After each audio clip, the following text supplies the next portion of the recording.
17장 가리오 사람과 토마와의 만남. 열렬한 사람 시몬에 대한 기적. 예수께서 제자 6명과 같이 계신다. 전날도 그렇고 오늘도 그렇고 예수와 같이 예루살렘에 오고 싶다고 말하였던 유다 타데오가 보이지 않는다. 시내에 사람들이 여전히 몰려드는 것을 보면 아직 과월절인 모양이다. 지금은 저녁 무렵이라 많은 사람들이 서둘러 집으로 온다. 예수께서도 손님으로 들어 계신 집으로 향하여 가신다. 그 집은 최후의 만찬실이 있는 집이 아니다. 그 집은 시의 경계에 있기는 하지만 그래도 시내에 있다. 그런데 이 집은 벌써 올리브나무 재배지 한가운데 있는 진짜 시골집이다. 집 앞에 있는 작은 마당에서는 줄지어서 야산 미대까지 내려오는 나무들이 보인다. 나무들은 별로 높지 않은 두 언덕 사이에 있는 단층을 통하여 흘러가는 물이 아주 적은 작은 개울이 있는 곳에서 끝난다. 성전은 그 두 언덕 중에 하나의 꼭대기에 있다. 또 한 언덕에는 올리브나무가 끝없이 심어져 있다. 예수께서는 그 조용한 나무들의 온 매력을 간직한 채 완만한 경사를 이루고 있는 그 언덕 맨 아래에 와 계신다. 요한, 자네 친구분을 기다리는 사람 둘이 있네 하고 올리브나무 재배지를 돌보는 농부, 아니면 주인인 듯한 나이 많은 남자가 말한다. 요한이 아는 사람인 것 같다. 어디들 있습니까? 어떤 사람들이에요? 모르겠네. 한 사람은 분명 유다인이야. 또 한 사람은 모르겠어? 물어보지 않았거든. 어디에 있습니까? 부엌에서 기다리고 있네. 그래. 맞았어. 헌데 투성이인 사람이 또 하나 있어? 나는 그 사람 보고 거기 멈춰 서라고 했지? 그 사람이 문둥병 환자면 안 되니까? 그 사람은 성전에서 말한 예언자를 보고 싶다고 하네. 그때까지 아무 말씀도 안 하시던 예수께서 말씀하신다. 우선 그 사람을 보러 가자. 다른 사람들에게는 생각이 있으면 오라고 일러라. 그들에게 여기 올리브 나무밭에서 말하겠다. 그리고 그 남자가 가리킨 곳으로 몸을 돌리신다. 그럼 저희들은 어떻게 합니까? 하고 베드로가 묻는다. 오고 싶으면 오너라. 온몸을 싼 한 남자가 소유지의 경계 바로 옆에 수평 돌출부를 받치고 있는 투박한 작은 담장에 기대 서 있다. 그 사람은 작은 개울을 끼고 소유지 가장자리를 따라 난 오솔길로 해서 올라왔을 것이다. 그에게로 향하여 오시는 예수님을 보자 그 사람은 외친다. 물러가세요. 물러가세요. 그렇지만 불쌍히 여겨주기도 하세요. 그리고 옷을 떨어지게 놓아두면서 몸통을 드러낸다. 얼굴은 벌써 딱지투성이지만 몸통은 온통 헌대로 얼룩져 있다. 깊이 파인 헌대들도 있고 붉은된 자국 같은 것들도 있고 어떤 것들은 그 위에 흰 유리가 붙어 있는 것처럼 희끄무레한 반투명의 것이다. 당신은 문둥병자로군요. 나더러 어떻게 해달라는 것입니까? 저를 저주하지 마시고 저를 돌로 쳐 죽이지 마세요. 어제 저녁 선생님은 하느님의 목소리와 은혜를 가져오는 분 모양으로 나타나셨다고 사람들이 말해 주었습니다. 선생님은 선생님의 표를 높이 쳐들어서 무슨 병이든지 다 낫게 하신다는 것을 증명하셨다는 말도 들었습니다. 그 표를 제 위에 쳐들어 주십시오. 저는 저기 무덤들 있는 데서 왔습니다. 들키지 않고 여기까지 오느라고 개울가의 가시덤불 사이로 뱀처럼 기어왔습니다. 어슴푸레한 빛에서는 제가 어떻다는 것을 사람들이 잘 보지 못하기 때문에 저녁 때가 되기를 기다려서 이렇게 했습니다. 저는 감히 했습니다. 꽤 마음씨 착한 저 집의 주인을 만났습니다. 그 사람은 저를 죽이지 않고 작은 담장에 기대서 기다리게 하고 말할 뿐이었습니다. 선생님도 저를 불쌍히 여겨주십시오. 6 제자와 집주인과 알지 못하는 2 사람은 멀리 그대로 서서 불쾌감을 분명히 나타냈기 때문에 예수님 혼자서 앞으로 나아가신다. 나 환자는 또 말한다. 앞으로 더 오지 마세요. 더 오지 마세요. 저는 더럽혀졌습니다. 그러나 예수께서는 앞으로 나아가신다. 예수께서 어떻게나 측은한 눈길로 그 사람을 바라보셨던지 그 사람은 울기 시작한다. 그는 무릎을 꿇고 얼굴을 거의 땅에 대고 선생님의 표를 하고 부르짖는다. 때가 되면 나타날 것이요. 그러나 당신에게는 이렇게 말합니다. 일어나시오. 병이 나으시오. 내가 그렇게 되기를 명하오. 그리고 나를 위하여 이 도시에서 표가 되어 주시오. 이 도시는 나를 알아야 합니다. 일어나라니까요. 그리고 하느님께 감사하는 마음으로 다시는 죄짓지 마시오. 그 사람은 천천히 일어난다. 그는 마치 수해 속에서 빠져나오는 것과 같이 키 크고 꽃이 핀 풀들 사이로 모습을 드러낸다. 그는 나았다. 그는 마지막 햇빛에 자기 몸을 들여다본다. 그는 나았다. 그는 외친다. 제가 깨끗해졌습니다. 아, 이제는 선생님을 위해 어떻게 해야 합니까? 율법을 지켜야 합니다. 사제를 찾아가 보시오. 이제부터는 착하게 사시오. 자, 가시오. 그 사람은 예수님의 발 아래 엎드리려는 몸짓을 하려고 하다가 율법의 견지로는 아직 부정하다는 것을 기억하고 참는다. 그러나 자기 손에 입을 맞추고 그 입맞춤을 예수께 보낸다. 그는 기쁨의 눈물을 흘린다. 다른 사람들은 너무 놀라 말을 잃었다. 예수께서는 병 나은 나 환자에게 등을 돌리고 미소를 지으시며 그들을 격려하신다. 벗들아. 저것은 육체의 문둥병에 지나지 않았다. 그러나 이제는 마음의 문둥병이 사라지는 것을 볼 것이다. 나를 보자고 한 것이 당신들입니까? 하고 알지 못하는 두 사람에게 말씀하신다. 내가 여기 있습니다. 그런데 당신들은 누구십니까? 저희들은 저번 날 저녁 성전에서 선생님 말씀을 들었습니다. 선생님의 친척이라고 하는 어떤 분이 선생님이 여기 계시다는 말을 해주었습니다. 그런데 왜 나를 찾으십니까? 선생님은 진리의 말씀을 가지고 계시니까 저희를 받아주시겠다면 선생님을 따르려고 그럽니다. 나를 따르겠다고요? 그러나 내가 어디로 향해 가는지 아십니까? 모릅니다. 선생님. 그렇지만 분명히 영광을 향해 가시지요. 그렇습니다. 그러나 이 세상 것이 아닌 영광, 하늘에 있어서 덕행과 희생으로 얻게 되는 영광을 향해 갑니다. 왜 나를 따르려고 합니까? 하고 예수께서 다시 물으신다. 선생님의 영광에 한몫 끼기 위해서 그럽니다. 하늘에 따른 영광 말입니까? 이 하늘에 따른 영광 말입니다. 아무나 다 그 영광에 이를 수는 없습니다. 그것은 만문이 덫을 놓기 때문인데 하늘을 갈망하는 사람들에게는 다른 사람들에게보다 더 많은 덫을 놓기 때문입니다. 의지가 강한 사람만이 저항합니다. 나를 따른다는 것이 우리 안에 있는 원수와 세속이라는 원수와 사탄이라는 원수와의 끊임없는 싸움을 내포한다면 왜 나를 따르겠다는 것입니까? 그것은 우리의 정신이 우리를 끌기 때문입니다. 선생님께 매료된 우리의 정신이 말입니다. 선생님은 거룩하시고 유력하시니 우리는 선생님의 친구가 되고 싶습니다. 친구. 예수께서 입을 다물고 한숨 지으신다. 그런 다음 줄곧 말하는 그 사람을 뚫어지게 건너다 보신다. 그 사람이 이제는 머리에 덮어쓰고 있던 겉옷이 떨어지는 것을 그대로 둔 바람에 머리가 드러났다. 그 사람은 가리옷의 유다이다. 서민보다 말을 잘하는 당신은 누구십니까? 저는 시몬의 유다입니다. 가리옷 사람이지만 성전에 속해 있습니다. 혹은 성전에 있습니다. 저는 유다인들의 왕을 기다리고 있습니다.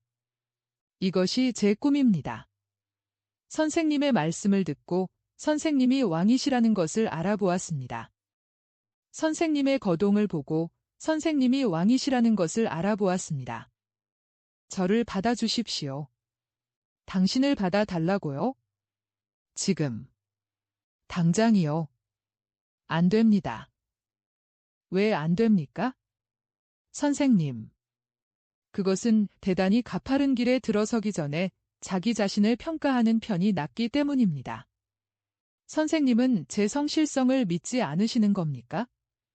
당신 말대로요. 당신의 경우에는 순간적인 충동이라고 믿습니다. 당신이 꾸준하리라고는 믿지 않아요. 유다, 곰곰이 생각해 보시오. 나는 이제 떠나는데 오순절을 지내서 돌아옵니다. 당신이 성전에 있으면 나를 보게 될 것입니다. 당신이 무엇을 할 능력이 있는지 알아차리시오. 그리고 당신은 누구십니까? 하고 예수께서는 알지 못하는 두 번째 사람에게 물어보신다. 선생님을 뵌 또 한 사람입니다. 선생님을 모시고 싶습니다. 그러나 지금은 겁이 납니다. 아닙니다. 자만은 파멸의 원인입니다. 두려움은 장애가 될 수도 있지만 만일 겸손해서 오면 도움이 됩니다. 두려워 마시오. 당신도 곰곰이 생각해 보시오. 그리고 내가 올 때. 선생님은 매우 거룩하십니다. 저는 합당하지 않을까 봐 겁이 나는 것입니다. 다른 것은 아무것도 없습니다. 제 사랑으로 말하면 염려가 없으니까요. 이름이 무엇입니까? 토마라고 합니다. 별명은 디디모라고 하고요. 당신 이름을 기억하겠습니다. 안녕히 가시오. 예수께서는 그 사람들을 돌려보내시고 저녁 식사를 하시려고 손님으로 들어 계신 집으로 돌아오신다.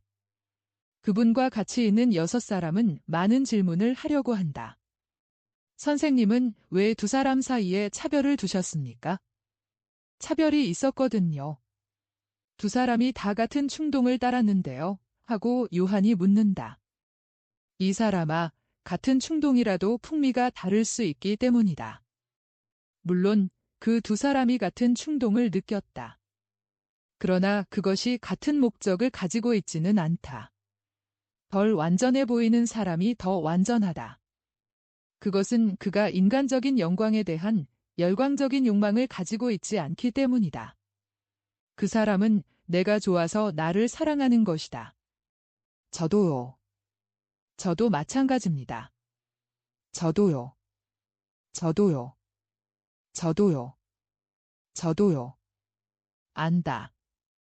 나는 너희들이 어떤 사람들이라는 것을 안다. 그러면 저희들은 완전합니까? 천만에. 그러나 사랑하겠다는 뜻을 꾸준히 가지고 있으면 너희들도 토마와 같이 완전하게 될 것이다. 완전하다고? 아, 이 사람들아. 그래 하느님 말고 누가 완전하단 말이냐? 선생님은 완전하십니다. 정말 잘 들어두어라. 나로 말하더라도 만일 너희가 나를 순전히 예언자로만 본다면 나는 완전하지 못하다. 아무 사람도 완전하지 못하다. 그러나 너희들에게 말하고 있는 이 사람은 아버지의 말씀이기 때문에 나는 완전하다. 하느님의 생각은 하느님에게서 나오는데 그 생각이 말씀이 된다. 나는 내 안에 완전을 가지고 있다. 그리고 너희들이 내가 아버지의 말씀이라는 것을 믿으면 이것을 믿어야 한다. 그렇기는 하지만 너희들이 보다시피 나는 사람의 아들이라고 불리기를 원한다. 그것은 내가 인간의 모든 불행을 짊어져서 나 자신을 사라지게 하기 때문이다.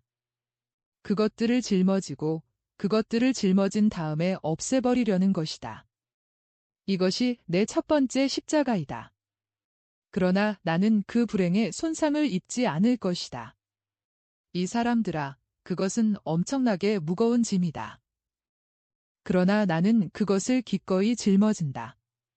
그 불행들을 짊어지는 것이 내 기쁨이다. 사람의 아들로서 내가 인류를 하느님의 자녀가 되게 하겠기 때문이다. 맨 처음에 그랬던 것과 같이 말이다. 예수께서는 초라한 식탁에 앉으셔서 손으로는 조용한 손짓을 하시며 얼굴을 약간 기울이시고 조용히 말씀하신다. 식탁에 놓은 작은 기름 등잔불이 아래쪽에서 얼굴을 비춘다. 예수께서는 가볍게 미소 지으신다. 그분은 벌써 자기를 인정하게 하시는 스승이시고 그분의 얼굴 모습에서는 많은 우정이 풍긴다. 제자들은 정신을 차리고 그분의 말씀을 듣는다. 선생님, 왜 선생님이 어디 사시는지 아는 사촌이 오지 않았습니까? 베드로야, 너는 내 돌들 중에 하나, 첫째 돌이 될 것이다. 그러나 모든 돌이 쓰기에 적합한 것이 아니다. 너도 총독관저의 대리석들을 보았지? 그 대리석들은 산허리에서 힘들게 캐어져서 지금은 총독관저의 일부를 이루고 있다. 반대로 저기 키드론 냇물 속에서 달빛을 받아 반짝이는 조약돌들을 보아라. 저 조약돌들은 저절로 이 급류 바닥에 왔고 누가 그것들을 원하기만 하면 즉시 주워가도 아무 저항이 없다. 내 사촌은 내가 말하는 첫 번째 돌들과 같다. 산허리가, 즉 그의 가족이 그를 두고 나와 경쟁하는 것이다. 그렇지만 저는 아주 개울 속에 있는 돌들과 같이 되고 싶습니다. 선생님을 위해서 저는 모든 것을 버릴 각오가 되어 있습니다. 집도 아내도, 고기잡이도 형제들도 모두요. 선생님을 위해서 모두요. 베드로야, 나도 안다. 그래서 너를 사랑하는 것이다. 그러나 유다도 올 것이다. 어떤 유다 말씀입니까? 가리옷의 유다요. 저는 그 사람이 오기를 꼭 바라지는 않습니다. 그 사람은 훌륭한 신사입니다. 그렇지만 저는 저 자신을 더 낮게 생각합니다. 베드로가 화를 내는 것을 보고 모두들 웃는다. 웃을 일이 아니야? 내 말은 순박한 갈릴레아 사람, 있는 그대로의 그렇지만 솔직한 어부를 도시 사람들보다 낮게 생각한다는 말이야. 도시 사람들은 뭐랄까?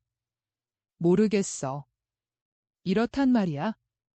그렇지만 선생님은 내 말이 무슨 말인지 알아들으셔. 그래, 알아듣는다. 그러나 판단하지 말아라. 이 세상에서 우리는 서로 필요하다. 그리고 들에 있는 꽃들과 같이 착한 사람들이 악한 사람들과 섞여 있다. 유익한 접시꽃 옆에 독 당근이 있는 것이다. 한 가지 여쭤보고 싶은데요. 무엇 말이냐, 안드레아? 요한에게서 선생님이 가나에서 행하신 기적 이야기를 들었습니다. 저희들은 선생님이 가파르나움에서도 기적을 행하시기를 몹시 바랐었습니다. 그런데 선생님은 먼저 율법을 지키지 않고는 기적을 행하지 않으신다고 말씀하셨습니다. 그러면 왜 가나에서는 행하셨습니까? 왜 거기서는 행하시고 선생님의 고향에서는 행하지 않으십니까? 율법을 지키는 것은 어느 것이든지 하느님과 결합하는 것이고 따라서 우리의 능력이 많아지는 것이다. 기적은 하느님과의 결합, 하느님의 친절한 현존, 그분의 우리와의 일치의 증거이다. 그렇기 때문에 나는 일련의 기적을 행하기 전에 이스라엘 사람으로서의 내 의무를 다하고자 한 것이다. 그렇지만 선생님은 율법을 지킬 의무가 없었습니다. 왜? 하느님의 아들로서는 의무가 없다. 그러나 율법의 아들로서는 지킬 의무가 있다. 지금 당장은 이스라엘이 나를 그런 사람으로 밖에는 알지 못한다. 또 나중에까지도 거의 모든 이스라엘 사람이 나를 그런 사람으로, 아니 그보다도 못한 사람으로 알 것이다. 그러나 나는 이스라엘 사람들에게 죄지을 기회를 주기를 원치 않는다. 그래서 율법을 지키는 것이다. 선생님은 거룩하신데요. 거룩함이 복종을 배제하지 않고 오히려 그것을 완성한다. 게다가 그것 말고도 모범을 보여줄 일이 있었다. 착한 모범을 보이지 않는 아버지나 형이나 선생이나 사제에 대해서 너는 어떤 말을 하겠느냐? 그러면 가나는요? 그것은 내 어머니께 드려야 하는 기쁨이었다. 가나는 내 어머니께 드려야 할 것에 대한 분할 지불금이다. 어머니께서 맨 처음으로 은총을 가져오셨다. 여기서는 메시아로서의 내 능력을 공공연하게 시작함으로써 거룩한 모성의 경의를 표한다. 그러나 저기 가나에서는 하느님의 거룩한 여인에게, 지극히 거룩한 여인에게 경의를 표해야 되었다. 내 어머니를 통하여 세상이 나를 가지게 된 것이다. 그러니까 이 세상에서 행하는 내 첫 번째 기적이 그분께 가는 것은 당연한 일이다. 누군가 문을 두드린다. 또 다시 토마이다. 그는 들어와서 예수의 발 아래 엎드린다. 선생님, 저는 선생님이 돌아오시는 것을 기다릴 수가 없습니다. 선생님을 모시고 있게 해주십시오. 저는 결점투성이입니다. 그러나 그것만이 크고 참된 이 사랑, 제 보물이 있습니다. 이 사랑은 선생님 것입니다. 선생님께 드리는 것입니다. 선생님, 저를 거두어 주십시오. 예수께서는 그의 머리에 손을 얹으시고 말씀하신다. 디디모야, 그대로 남아서 나를 따라라. 성실하고 끈질긴 의지를 가지고 있는 사람들은 행복하다. 너희들은 축복받았다. 너희들은 내게 있어서 친척들보다 더하다. 그것은 내게 있어서 너희들은 죽기 마련인 피에 의해서가 아니라 하느님의 뜻과 너희들의 영의 의지에 따라 아들들이고 형제들이기 때문이다. 이제 너희들에게 말하지만 내 아버지의 뜻을 행하는 사람과의 친척관계보다 더 가까운 친척관계는 없다. 그런데 너희들은 선을 원하기 때문에 내 아버지의 뜻을 행한다. 이렇게 해서 환상이 끝난다. 오후 4시다. 그런데 벌써 졸음의 그림자가 내 위에 드리워진다.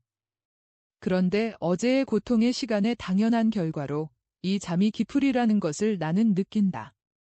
그러나 10월 24일에도 나는 너무나 아파서 아마 뇌막염과 같은 두통을 겪는 동안 묘사한 환상이 끝난 다음에 마침내 예수께서 나 혼자만의 예수님으로 내게 나타나실 때와 같은 옷을 입으신 것을 보았다는 말을 덧붙일 용기가 없을 지경이었다.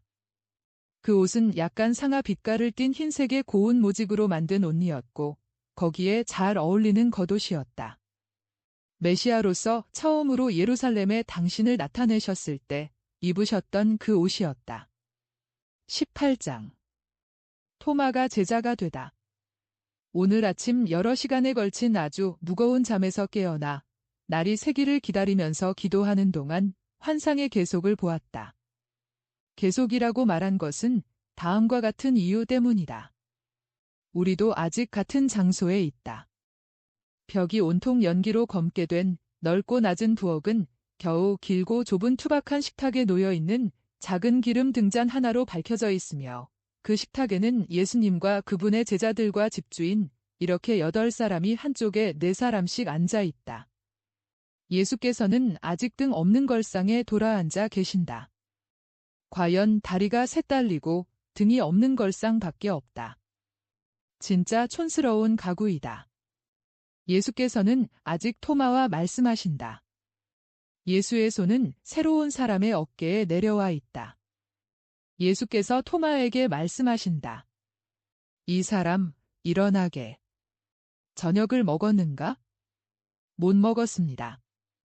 저와 동행했던 또 한 사람과 같이 몇 미터를 가다가 그 사람을 놔두고 가던 길로 돌아오면서 병이 나은 문둥병자와 이야기를 나누고자 한다고 말했습니다. 제가 그 사람에게 이 말을 한 것은 그 사람이 부정한 사람을 가까이 하기를 싫어할 것이라고 생각했기 때문입니다. 제 짐작이 맞았습니다. 그렇지만 저는 선생님을 찾은 것이지 문둥병자를 찾은 것은 아니었습니다. 저를 받아주십시오. 하고 말씀드리려고 한 것입니다.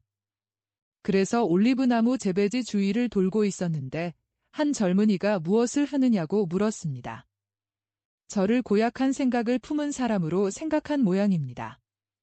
그 젊은이는 소유지가 시작되는 곳에 있는 경계표 가까이 있었습니다.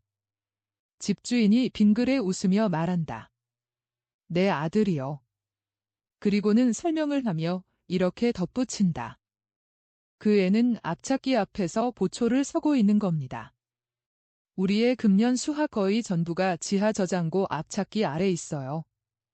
금년은 대풍이었습니다. 기름이 많이 나왔지요. 사람들은 많을 때에는 지키지 않는 곳을 털어가는 불황배들이 끼어듭니다. 꼭 8년 전 안식일 전날에 그놈들이 우리 기름을 전부 훔쳐갔어요. 그때부터 우리는 번갈아가며 야경을 돌고 있지요. 그의 어머니가 저녁을 갖다 주러 갔습니다. 그래, 그 젊은이가 뭐 하는 거요? 하고 말했습니다. 그런데 그 말투가 어떻게나 딱딱하던지 어깨에 몽둥이를 맞지 않으려고 빨리 해명했습니다. 나는 여기 사시는 선생님을 찾소오라고요. 그랬더니 젊은이는 당신 말이 참말이면 집으로 갑시다라고 대답하고 여기까지 같이 왔습니다. 문을 두드린 것이 그 젊은이였습니다. 그리고 제가 처음 몇 마디 말을 하는 것을 듣고는 갔습니다. 멀리 사느냐? 시의 저쪽 동쪽 성문 바로 근처에 삽니다. 너 혼자 있느냐? 부모님과 같이 있었습니다.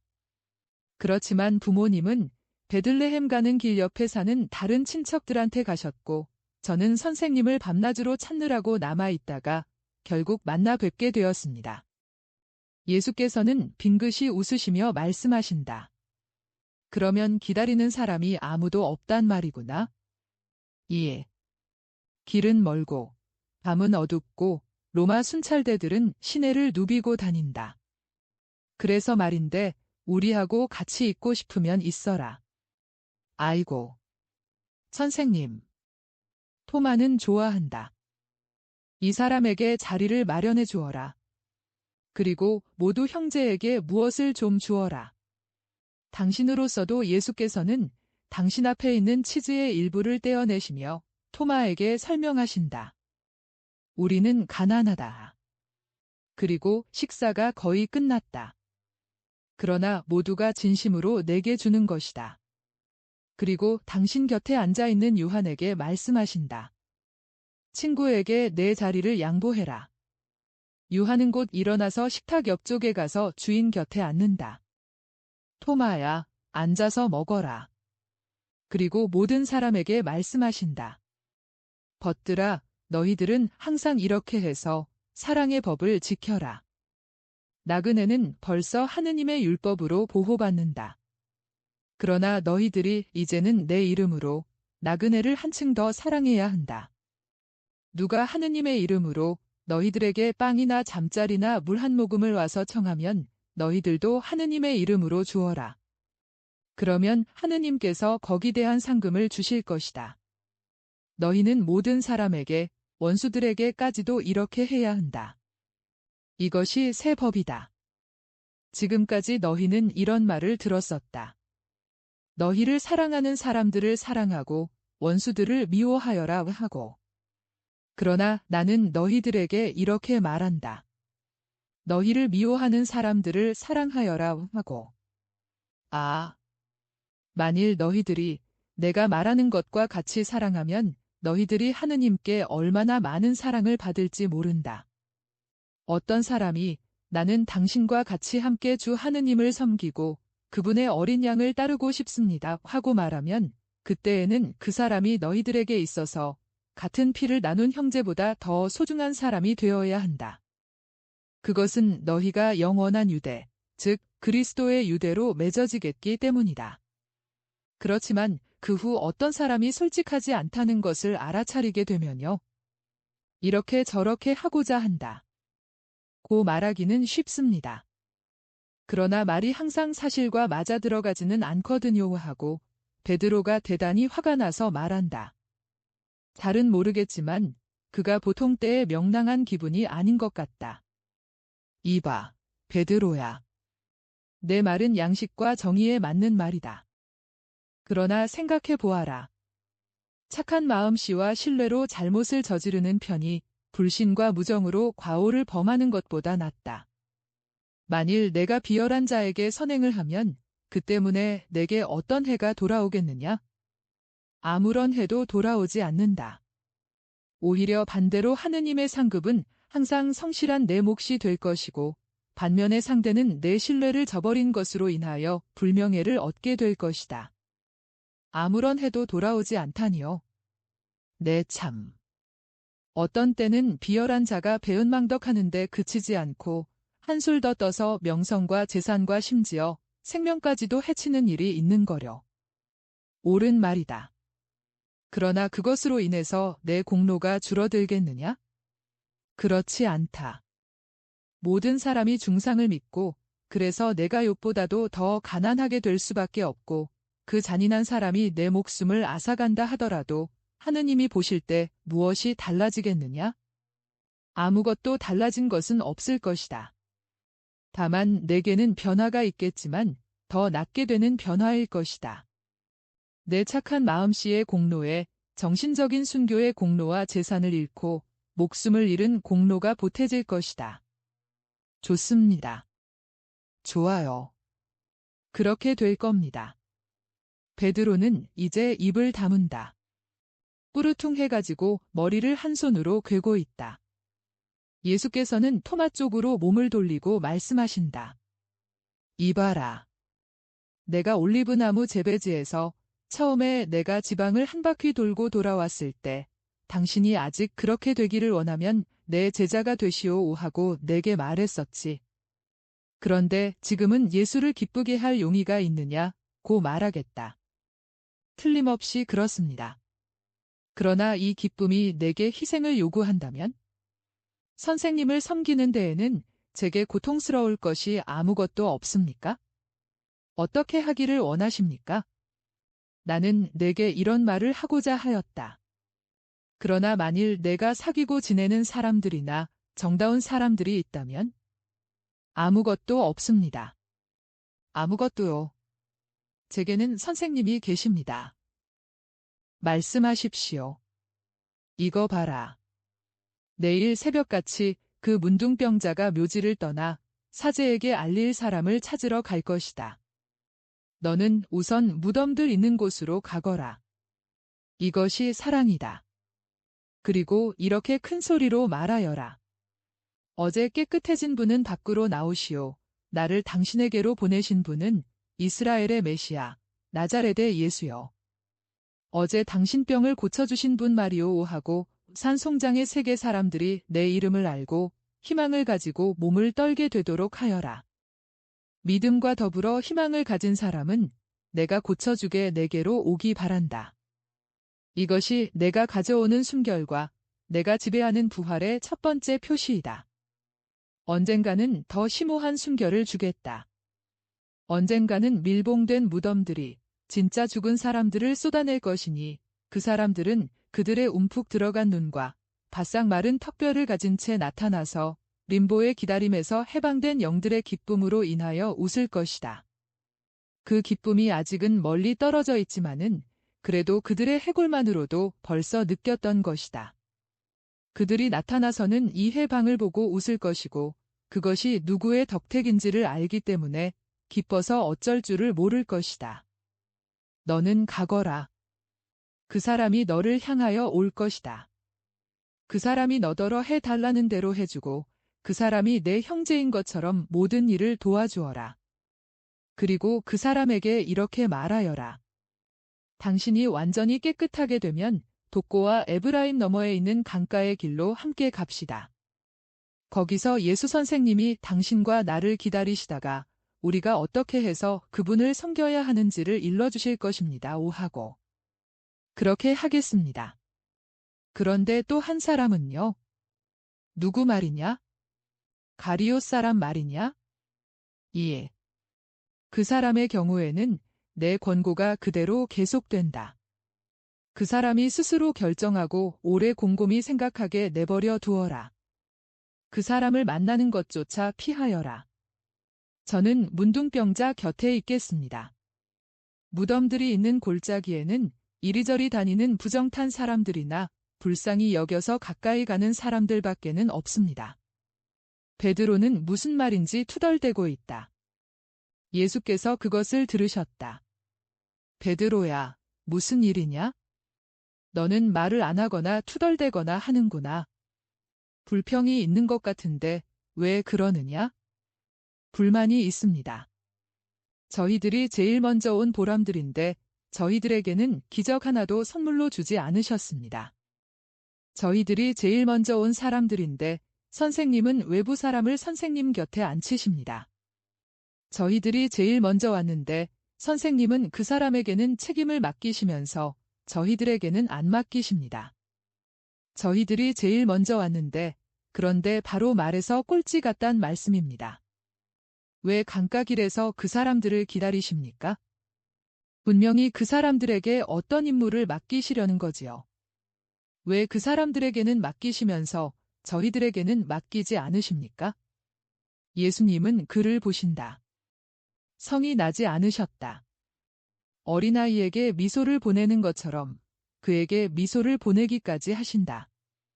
예수께서는 일어나셔서 천천히 베드로에게로 가시어 그의 어깨에 손을 얹고 말씀하신다. 베드로야, 베드로야. 너는 꼭 커다란 늙은 어린아이 같구나. 그러시면서 형 곁에 앉아있는 안드레아에게 내 자리로 가라고 말씀하시고 베드로 옆에 앉으셔서 한 팔을 그의 양 어깨에 얹어 당신 어깨에 꼭 껴안으신 채 말씀하신다. 베드로야, 내게는 내가 불공평한 처사를 하는 것 같이 보이지만 내가 하는 일은 불공평한 처사가 아니다. 이것은 오히려 너희들이 무슨 능력이 있는지를 내가 안다는 증거이다. 생각해 보아라. 어떤 사람이 시험을 거칠 필요가 있느냐? 아직 확실성이 없는 사람이다. 그런데 나는 너희들이 내게 대하여 하도 확신을 가지고 있다는 것을 알기 때문에 너희들에게는 내 능력의 증거를 보여줄 필요를 느끼지 않았다. 여기 예루살렘에는 악습과 무종교와 정치와 이 세상의 사물들이 정신들을 흐리게 하여 지나가는 빛을 볼 수 없을 정도가 된 이곳에는 증거가 필요하다. 그러나 저기 그렇게도 깨끗한 우리 아름다운 호숫가에서는 또 그와 같이 깨끗한 하늘 아래에서는 정직하고 선을 갈망하는 사람들 사이에서는 증거가 필요치 않다. 너희들도 기적을 얻게 될 것이다. 너희에게는 꽉 차서 흐르는 강물과 같이 풍부한 은총을 베풀어 주겠다. 그러나 내가 얼마나 너희를 존중하는지 생각해 보아라. 나는 증거를 요구하지 않고 또 너희들에게 증거를 보여줄 필요를 느끼지 않은 채로 너희를 받았다. 그것은 너희들이 어떤 사람인지를 알기 때문이다. 즉 내게는 소중하고 무척 충실한 사람들이라는 것을 말이다. 베드로는 그의 침착성을 되찾아서 말한다. 예수님, 용서하십시오. 그래, 용서한다. 내가 뿌르퉁한 것이 사랑에서 오기 때문이다. 그러나 요나의 아들 시몬아, 샘을 내지 말아라. 내 예수의 마음이 어떤지 아느냐? 바다를 본 일이 없느냐? 진짜 바다를 본 일이 있다고? 좋다. 그렇다면 내 마음은 그 바다보다도 훨씬 넓다. 모든 사람이 들어올 만한 자리가 있다. 온 인류가 들어올 만한 자리가 있다. 그리고 거기에는 가장 작은 사람에게 가장 큰 사람에게와 마찬가지로 자리가 마련되어 있다. 그리고 여기서는 죄인도 죄 없는 사람과 마찬가지로 사랑을 얻는다. 이 사람들에게는 내가 어떤 임무를 맡긴다. 물론이다. 너는 내가 그들에게 임무 맡기는 것을 막고자 하느냐? 내가 너희를 선택하였지 너희가 나를 선택한 것이 아니다. 그러므로 나는 너희를 어떻게 써야 할지 판단할 자유가 있다. 그리고 만일 이 사람들에게 어떤 임무를 주어서 여기 남아있게 하면 내가 거기 대해 나를 비난할 수가 있겠느냐?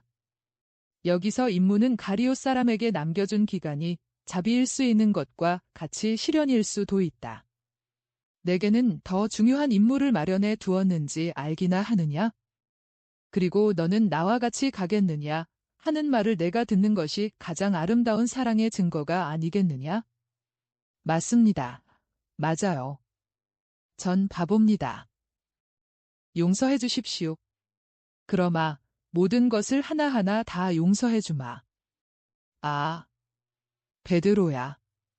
아니, 너희 모두에게 부탁이다. 절대로 공로와 자리다툼을 하지 말아라. 나는 왕으로 태어날 수도 있었을 것이다. 그런데 가난하게 외양간에서 태어났다. 나는 부자일 수도 있었는데 일을 해서 살았고 지금은 사람들의 자선으로 살고 있다.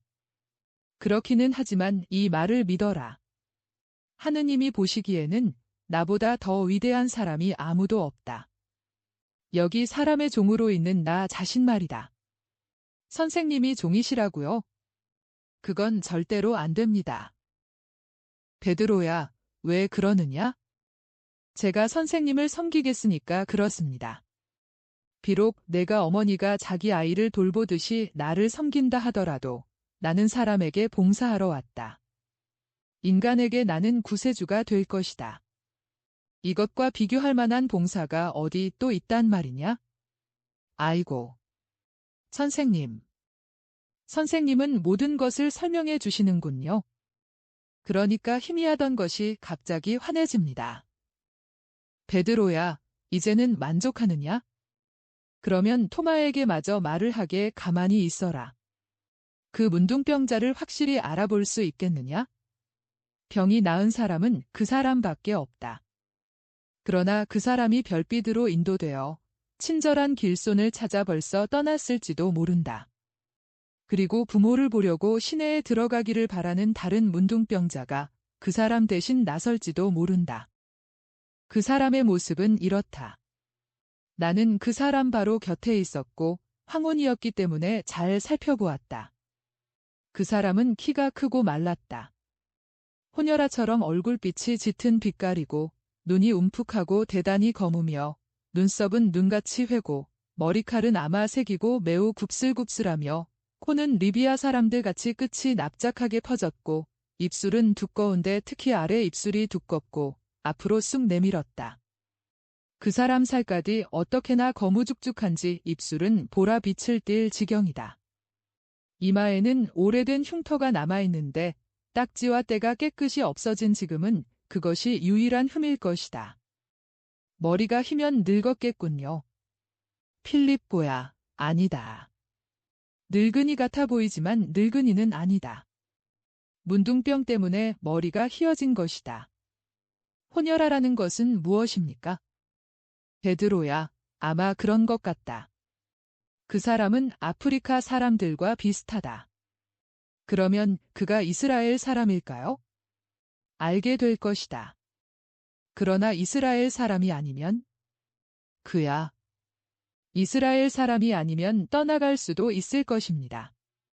운 좋게 병이 나은 것만도 벌써 대단한 것이니까요. 아니다. 베드로야. 그 사람이 우상 숭배자라 하더라도 나는 그 사람을 내쫓지는 않을 것이다. 예수는 모든 사람을 위하여 왔다. 그리고 잘 들어두어라. 암흑의 백성들이 빛의 백성을 능가할 것이다. 예수께서는 한숨 지으신다. 그리고 일어나신다.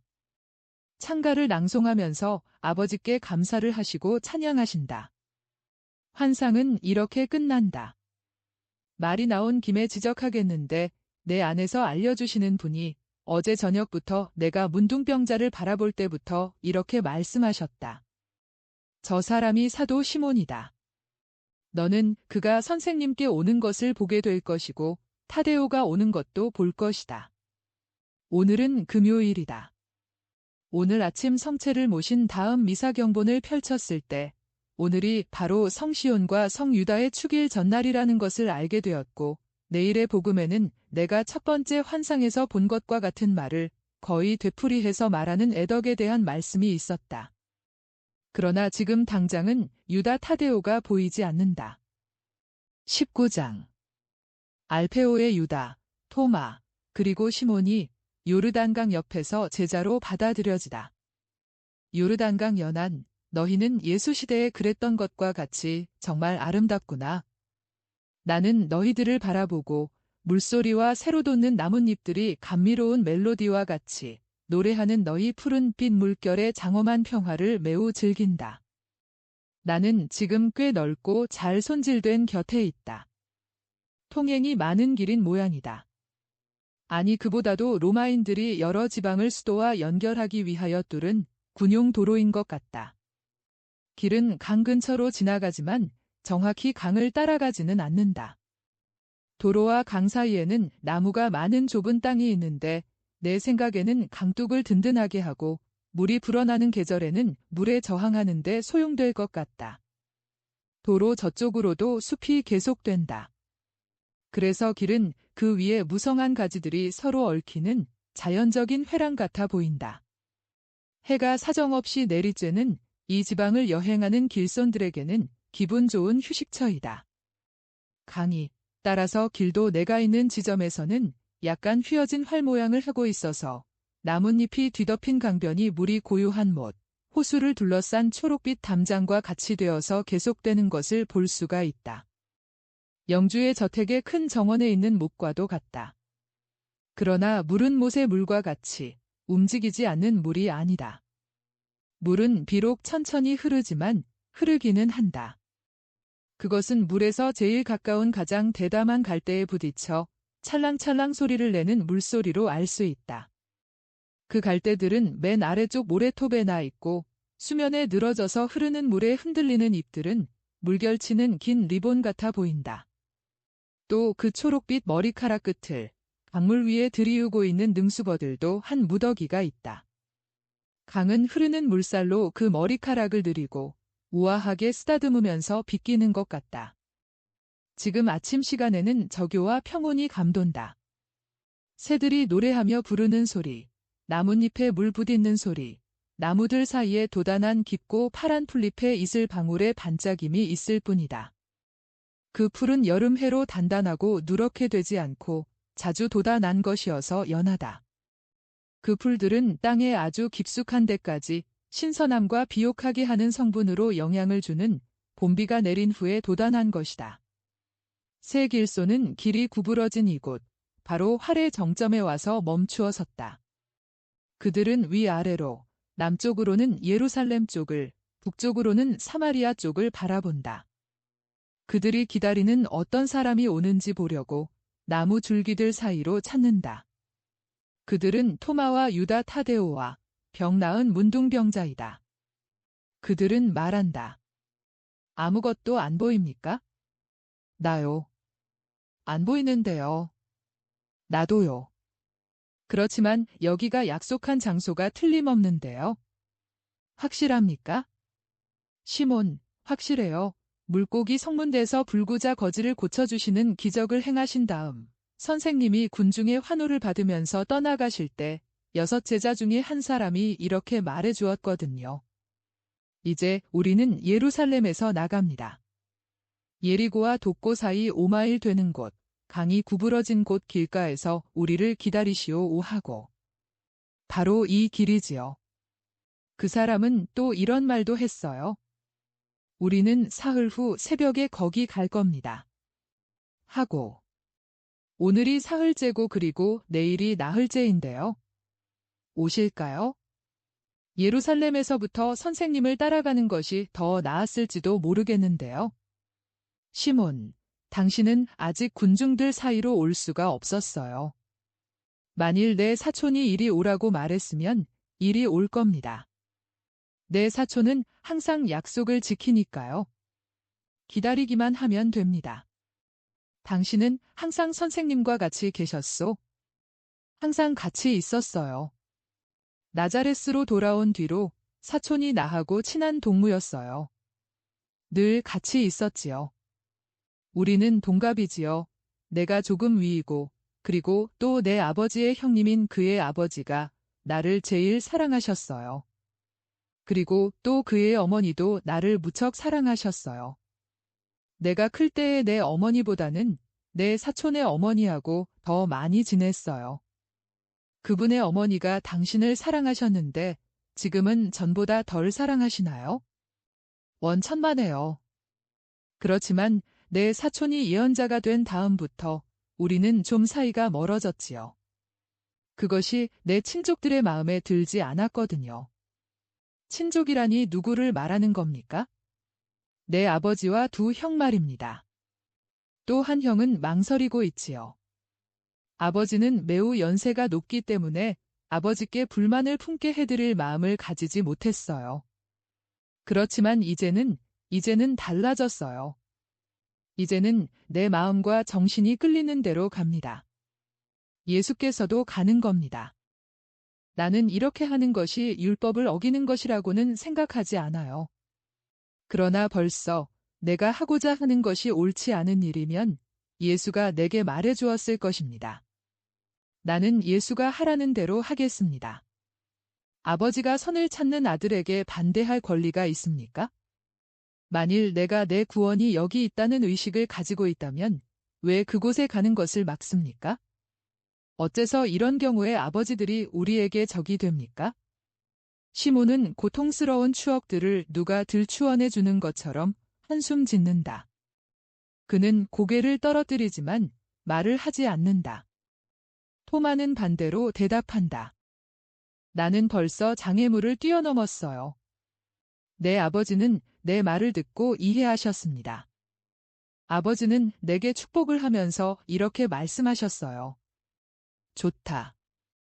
이 과월절이 내게는 기다림의 속박에서 해방되는 계기가 되기 바란다. 믿을 수 있는 너는 행복하다. 나는 기다린다. 그러나 그분이 틀림없고 내가 그분을 따르면서 그분이라는 것을 알아차리게 되거든 내 늙은 아비에게 와서 오세요. 이스라엘은 기다리던 분을 모셨습니다. 하고 말해 다오 오하고 말씀하셨어요. 당신은 나보다 운이 좋군요. 그런데 우리는 그의 곁에서 살면서 그와 한 집안인 우리가 믿지를 않는다니. 그리고 그 사람 머리가 돌았어 이 하고 우리가 아니 그들이 말하다니. 저기 사람 한 때가 옵니다 하고 시몬이 외친다. 그분입니다. 그분이에요. 그분의 금발머리를 알아보겠어요. 아, 오세요. 뛰어갑시다. 그들은 남쪽으로 빨리 걷기 시작한다. 활 모양의 정점에 그들이 도착한 지금은 나무들에 가려서 길의 계속이 보이지 않는다. 그래서 두 그룹은 조금도 예기치 않았던 순간에 서로 마주치게 되었다. 예수께서는 강변의 나무들 사이에 계시기 때문에 강에서 나오시는 것 같다. 선생님, 예수, 주님. 제자와 사촌과 기적을 받는 사람의 세 마디 외침이 숭배와 기쁨을 나타내면서 울려 퍼진다. 평화가 너희에게 있기를. 다른 목소리와 혼동될 수 없는 옹골지고 울리고 조용하고 표현이 풍부하며 분명하고 씩씩하고 부드럽고 마음에 스며드는 아름다운 목소리이다. 유다 형도 왔어. 그 눈물은 왜? 아, 예수. 나는 자네하고 같이 있을래? 나는 항상 형을 기다렸어. 그런데 왜 오지 않았어? 유다는 고개를 숙이고 말을 안 한다. 그들이 못 오게 했구먼. 그런데 지금은? 예수, 나는 그들에게 복종할 수가 없어. 난 자네에게만 복종하기를 원해. 그러나 나는 형에게 명령을 하지 않았는데. 아니지, 자네는 명령을 하지 않았지. 그러나 자네의 사명이 명령하네. 자네를 보내신 분이 여기 내 마음 안에서 말씀하시는데 그에게 가라오고 하시네. 자네를 낳으신 분, 그리고 내게는 다정스러운 선생님이었던 분이 그 비둘기와 같은 눈으로 말없이 예수의 사람이 되어라 하고 말씀하시네. 내가 이 가슴을 깊이 타고 드는 저 하늘의 목소리를 무시할 수 있나? 분명히 내 이익을 위해서 내게 간절히 청하시는 성녀의 그 부탁을 무시할 수 있나? 나는 요셉 쪽으로 해서 자네의 사촌인데 자네가 어떤 사람이라는 것을 알지 못한 데서야 되겠나? 여기 강변에서 자네를 한 번도 본 적이 없는 세례자가 자네를 알아보고 하느님의 어린 양이라고 인사를 했는데 말이야.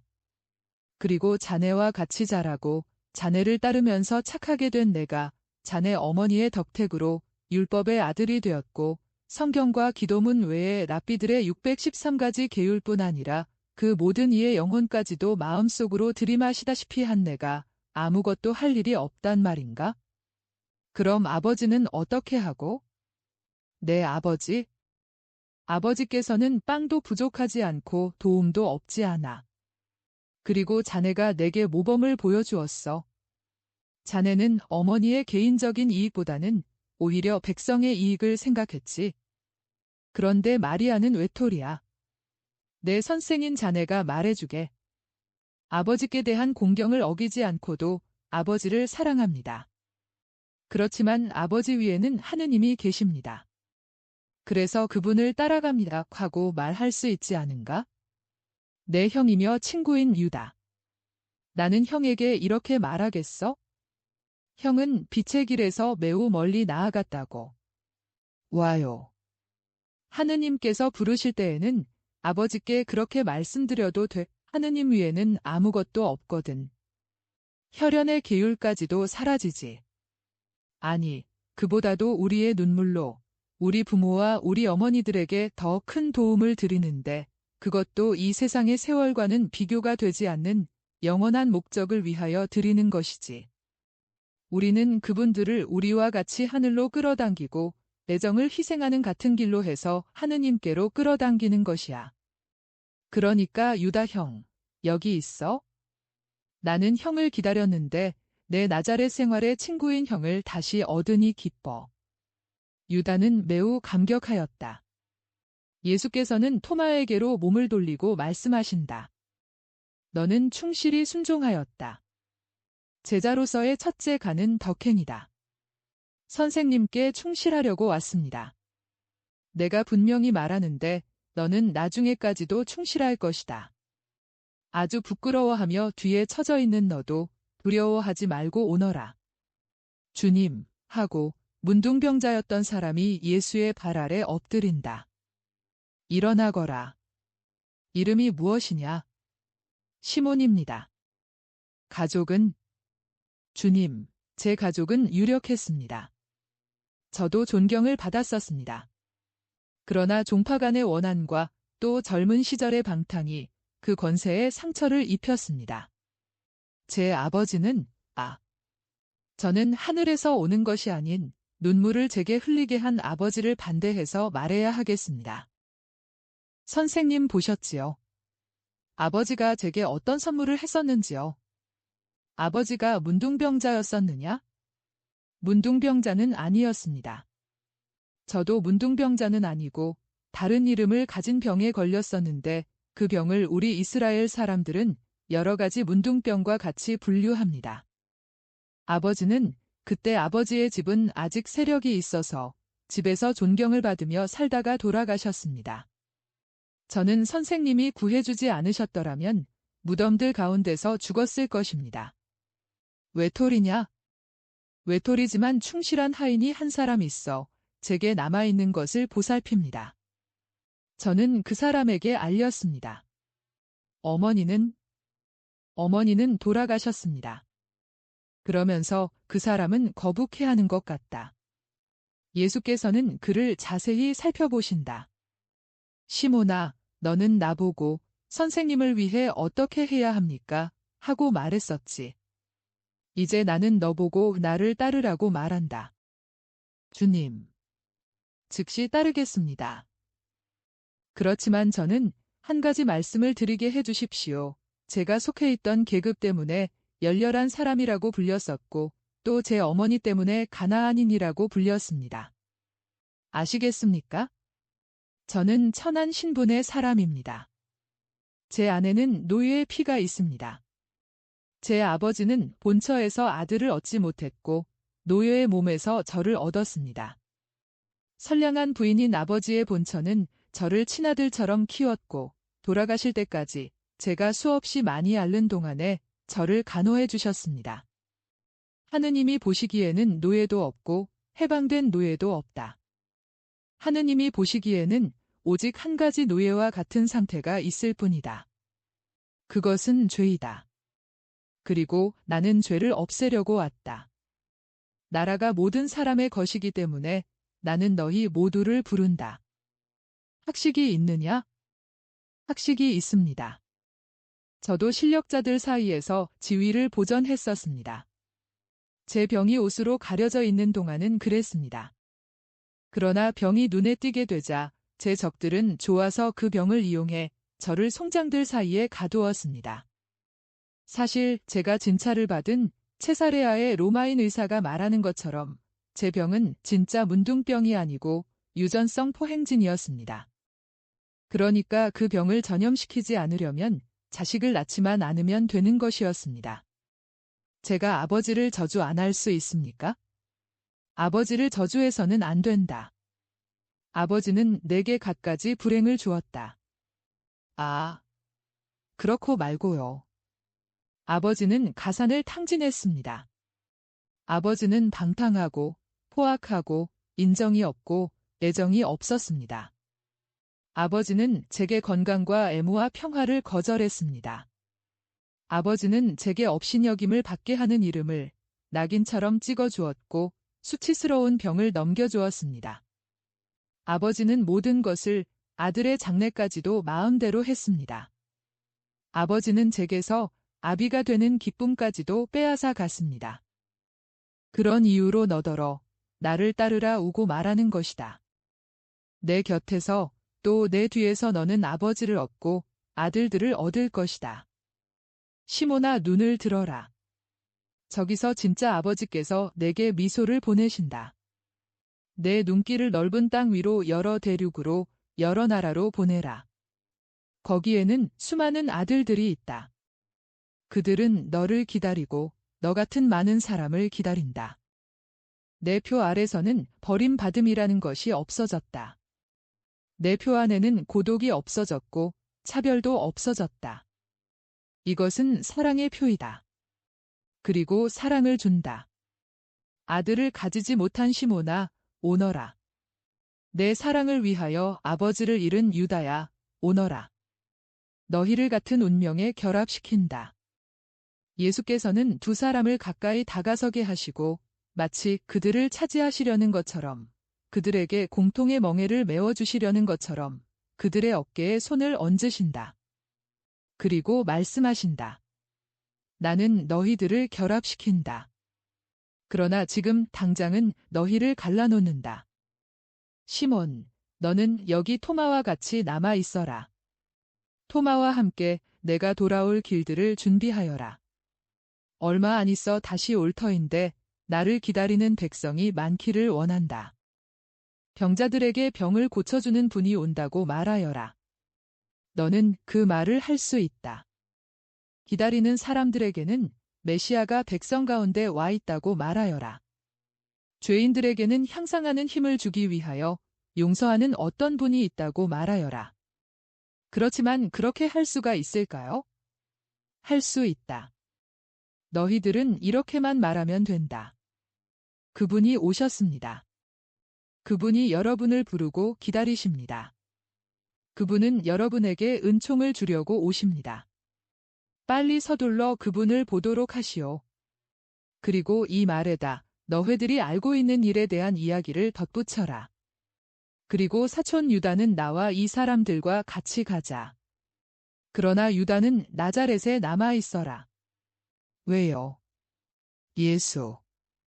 유다는 우리 고향에서 내 길을 준비해야 하겠기 때문이다. 유다는 이것이 보잘것없는 임무라고 생각하느냐? 사실은 이보다 더 중요한 임무가 없다. 예수께서는 한숨 지으신다. 내가 성공할까요? 그렇기도 하고 그렇지 않기도 하지? 그러나 모든 것이 우리를 정당화하는 데에는 충분할 것이다. 무엇에 대해서? 누구에게? 하느님께, 조국에 대해서, 우리 가족에 대해서. 그들은 우리가 선한 것을 그들에게 주지 않았다고 비난을 하지는 못할 것이다. 그리고 만일 고향 사람들과 우리 집안 사람들이 선을 무시하면 그들의 멸망에 대해서 우리는 책임이 없을 것이다. 그럼 저희들은요? 베드로야, 너희들은 다시 고기잡이를 하러 가거라. 왜요? 그것은 내가 너희들은 천천히 가르치겠고 너희들이 준비가 다 되었을 때 데려가겠기 때문이다. 그렇지만 그러면 선생님을 뵐 수는 있겠습니까? 물론이다. 너희를 만나러 자주 오겠고 가파르나움에 오면 너희를 부르러 사람을 보내겠다. 이제는 벗들 서로 인사해라. 우리는 간다. 여기 남아있는 너희들에게 축복한다. 내 평화가 너희와 함께 있기를. 그리고 환상이 끝난다.